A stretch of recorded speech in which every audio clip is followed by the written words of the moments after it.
Bledos balon ijo dor, atiku susah banget. Balonku kari papat, tak cekel kenceng-kenceng. Assalamualaikum warahmatullahi wabarakatuh. Sugeng enjang lare-lare kelas tunggal wonten SD Supriyadi Setunggal lan SD Supriyadi Kalih. Dinten niki Bu Guru badhe njelasaken pelajaran basa Jawi babagan aku lan lingkungan 1 piwulang setunggal. Saderenge pelajaran basa Jawi kita wiwiti, kita donga rumiyin. Donga diwiwiti. Sampun. Nah, anak-anak, kalau wingi kita sampun sinau pelajaran basa Jawi babagan swara kewan.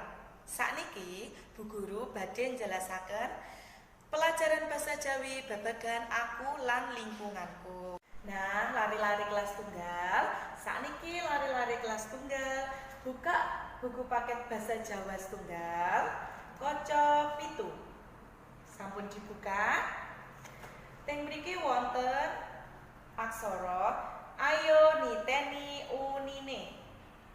A, E, C, O, B, P, D, M, N, I, L, J, G, K, R, T, F, V, W, X, Y, K, H, S, Z. Sampun. Lajeng lari-lari buka kaca 8. Ayo maca. Wonten mriki A wonten buah napa niki anak-anak? A wonten buah apel. Aksaranipun A, P, E, L. Apel. B wonten gambar napa niki lare-lare? B wonten gambar iwak. Aksaranipun I, W, A, K. Diwaos iwak. C wonten gambar napa niki? Hewan apa? Pinter, hewan cacing. Aksaranipun C, A, C, I, N, G. Cacing. Lajeng teng mriki enten kewan apa? Hewan ingkang dawa sanget. Teng mriki wonten kewan ular. Aksaranipun U, L, A, ular. Basa Jawanipun lare-lare saged ula sami mawon nggih. Wonten gambar E, gambar napa niki? Hewan ingkang sangat gede sanget. Hewan apa nggih? Hewan gajah. Aksaranipun G, A, J, A, H. Diwaca gajah. Ingkang terakhir wonten buah ingkang legi sanget. Buah napa niki lare-lare? Pinter. Niki namine buah nanas. Warnanya kuning. Aksaranipun N, A, N, A, S. Nanas. Salajengipun lare-lare niki wonten kewan apa?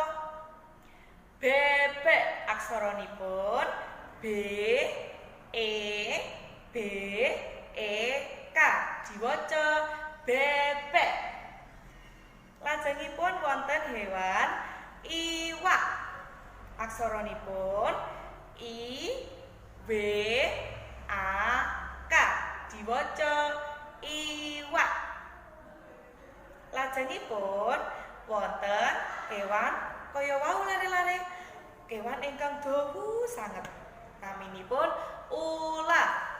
U-L-A. Ula. Salajengipun wonten kewan tikus. Aksaranipun pripun?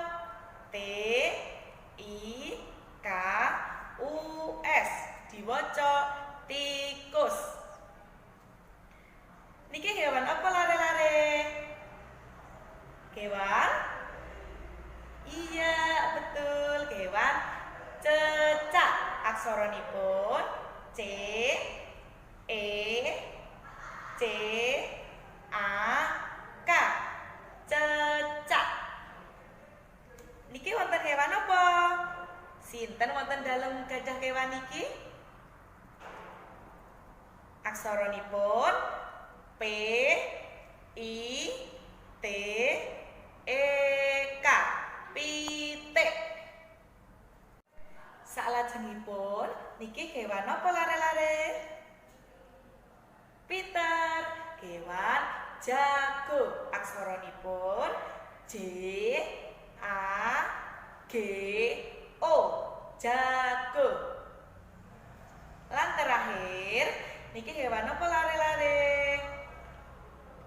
Tunggale jago, rencange jago. Napa kewan napa?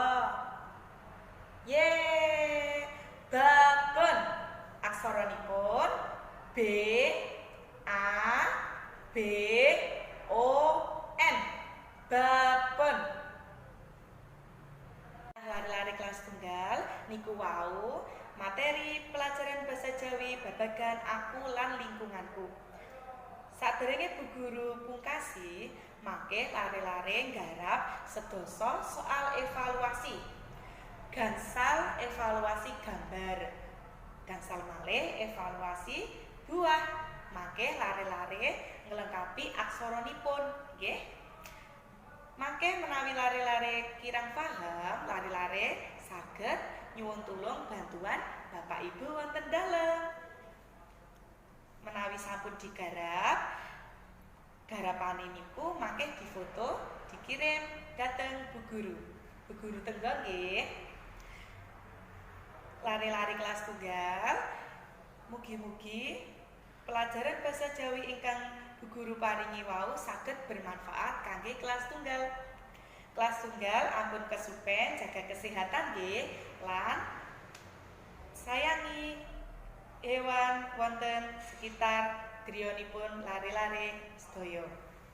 Wabillahi taufiq wal hidayah. Wassalamualaikum warahmatullahi wabarakatuh.